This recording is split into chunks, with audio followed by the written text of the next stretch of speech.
Morning, everyone. I just wanted to pop in. I'm super excited because I am headed to see my sister. They are staying at an Airbnb here in town, and so I am headed over there. I'm not usually up and at them at 9 a.m., and it is cold as hell at 9 o'clock in the morning. But if you hear my directions going on in the background, in 400 feet, turn right. If you hear my directions going on in the background, it's because I have no idea where I'm going. I kind of have an idea of where I'm going. I know what side of town I'm going on, but I don't know how to get there. So, anyway. In a quarter mile, turn left. I hope that's not going to be too annoying. Well, it appears that half of you can't hear anything that I'm saying anyway, so it might be okay. I don't know what is going on with my volume. I don't know how this is going to be because I don't have a mic out here, so I'm just recording this on my phone. But I feel so bad because I don't want people to not be able to hear what I'm saying, and I don't know what else to do. So I am looking into purchasing another camera, and I'm going to go up a little bit in quality. And right now I'm just trying to take my time because I'm not a techie person. I like what I have now because I know how to operate it and I know how to record. So I'm really nervous about getting a camera, a different camera, an updated camera, because I'm like, okay, is this going to be a process? I'm going to have to learn how to operate it and do everything. And so I know I've got 3 boys in their 20s that could help me, and they always say that they are going to help me. In a quarter mile, turn right. When it comes to actually helping me, they're like, yeah, I don't know. And then they just leave. So I really can't rely on them. My oldest might, though. So in the meantime, I am going to be doing research, aka YouTube, on a good quality camera. So if anybody has any ideas that would be something that a 45-year-old woman could operate without taking some sort of electronics course, let me know. That's what I'm looking for. And in the meantime, I apologize. But anyway, thank you for all of your comments on last night's video. I will respond to each of them tonight. I do have a private reading that I have to get to, so I'm planning on meeting my sister. We're going to go to the grocery store. I'm going to take her to the grocery store, and then we're going to probably hang out for a little bit, and then I'm going to go back home. I'm going to do my reading, and then later on in the day, the rest of the family, we're going to go back over there and, spend the evening, I'm assuming. And then I don't know what day she's planning on going to see our mom. But just to give you guys a little bit of a background, we have a very mixed family. I am the only child of head west. My dad in 1,000 feet, turn right. Of my dad and my mom. And so my dad was 57 when I was born, and he is long gone. He's been passed away now for 16 years. Turn right. But he was in World War II, and he was born in 1921, so he'd be about 100 now if he were alive. But when he was in World War II, he met his first wife in Head England. West. In 1,000 feet. And right. They had their first son in England, and then after the war, they came back here to the United States, and they were married for almost 40 years. They had 3 children, and turn right. When those children were, I think, 36, or one of those children were 36, my dad just, I don't know. I don't know what happened, but he left his wife of almost 40 years, and he met my mom, and she was much younger than him. She was the same age as his grown children, and she had been married twice before. She had 2 daughters, which one of those daughters is the sister that I'm going to meet. And those 2 daughters also have different fathers. And so my dad got together with my mom, and they got married, and they had me. And so I don't have any full sisters or brothers. I have 1 half brother and 4 half sisters. And then the older ones, the ones that are from my dad, they're the same age as my mom. Okay, so they're the same age as my mom. And I'm not really close with them. They took that hard that my dad, I know this is boring, I'm sorry, I'm just rambling. They took that hard, I think, with my dad leaving their mom after 40 years of marriage, and their mom never really recovered from that, and she never remarried. And she actually ended up living with their youngest daughter until the end of her life. But I don't really have much of a relationship with them. And I understand that. You know, I totally get that. Yeah, I mean, it's kind of unfortunate. One of them, the one sister, the older sister. In a quarter mile, turn right. I've maybe met her twice. Once when I was a child, and once at my dad's funeral. And she shook my hand. Our other sister introduced us, and she just shook my hand and said sorry for your loss, and so that was a bit odd. But so not very close with my dad's children. It's my mom's two girls that I'm the closest with, and in particular this one, because this one here is 14 years older than I am. The other one is 16 years older than I am. But this one, she was still living at home when I was a little girl. So we are the only two that actually have lived together like sisters, even though there was a big age gap.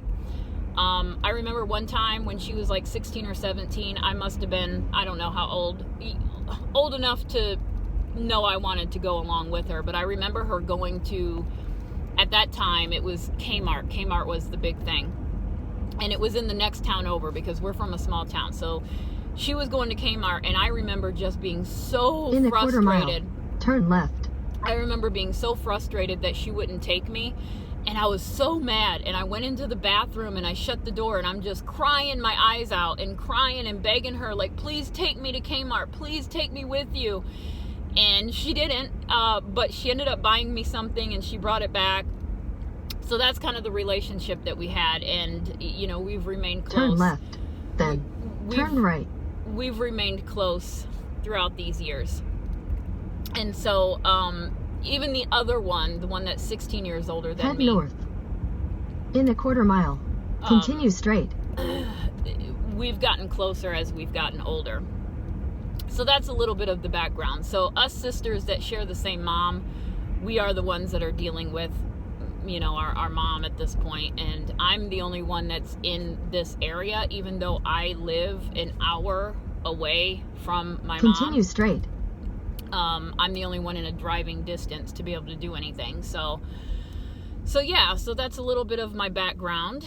But anyway, I should probably get off of this and pay attention to where the hell I'm going, because I know I haven't been following the directions at all, and I hope I get there okay. But I kind of have an idea of where I'm going.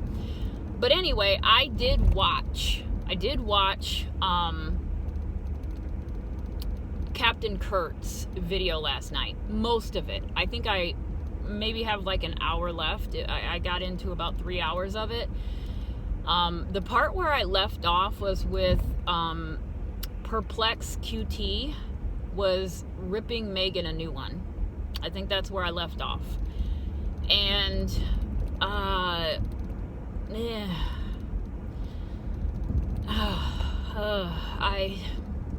don't want to say too much. I feel like Megan needs to be called on her BS myself. I have some mixed feelings about Perplexed. I've never watched her. I've only heard bits and pieces of her when she was back in the day. She was with, Molly Golightly. It depends on the case that they're covering, because I'm not the type of person where I have to have the same belief or theory as you to be able to watch you. I don't think that that's good. However, so I'll just leave that there. But I've never heard of Captain Kurt, never heard of him. This was my first time watching him. I thought in the beginning he did pretty good, but then things kind of started to go a little haywire, and I'm surprised that Megan stayed on. I give her kudos for staying on, because I think I would have been like, yeah, all right, bye. I don't even know if I In would have... 1,000 feet, continue straight. I don't even know if I would have even said that much.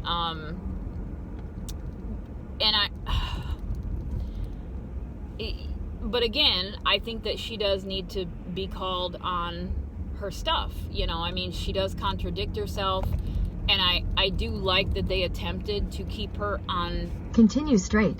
You know, they attempted to keep her on task and tried to rein her back in. 400 feet, at the roundabout, take the third exit. You know, they tried to rein her in and keep her focused, so that was good. But she Exit says, the roundabout, then turn right. She says so much.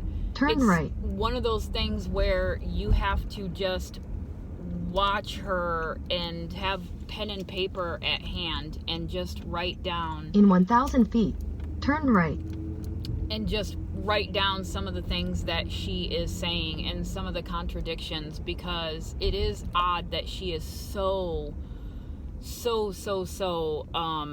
defensive of Sammy. Why are you so defensive of Sammy? Is it because your daughter is friends with Sammy? It's Turn odd. right. And I really feel like, if you guys watched last night's video, I really feel like there is something to SF Investigates putting this whole video out there, or this whole camera system out there. There's something here going on. You know, those of you who didn't watch it last night, when I pulled a couple of cards, I think I pulled 3 cards for SF Investigate. That's a hard one to say. I want to say FS. If I say FS Investigates, you know who I'm talking about. But I pulled 3 cards on him, and the first one that came out was the Devil. And I think the second one was the 3 of Pentacles, and I can't remember what the third one was. Judgment, maybe? The Judgment card? I can't remember what that third one was, but those first 2 are really telling, because that tells me that he is not working on the right side. He is not working on the right side. Whoever he's working with or for or collaborating with, it's not for the good of Kiely Rodni. Okay, just I'll put it out that way. There's something off with him. So I'll leave it at that. But some of you did ask me to do a reading on Nate H. and his father. I can't remember his father's name. I did watch that video by Squirrel Girl, and that was interesting. And when I pulled a couple of cards on them last night, because it wasn't necessarily a read on them, but I had them in mind when those cards came out, and they weren't good cards either. And then I pulled the Emperor like twice. I can't tell you how many times I've pulled the Emperor when I read on Kiely.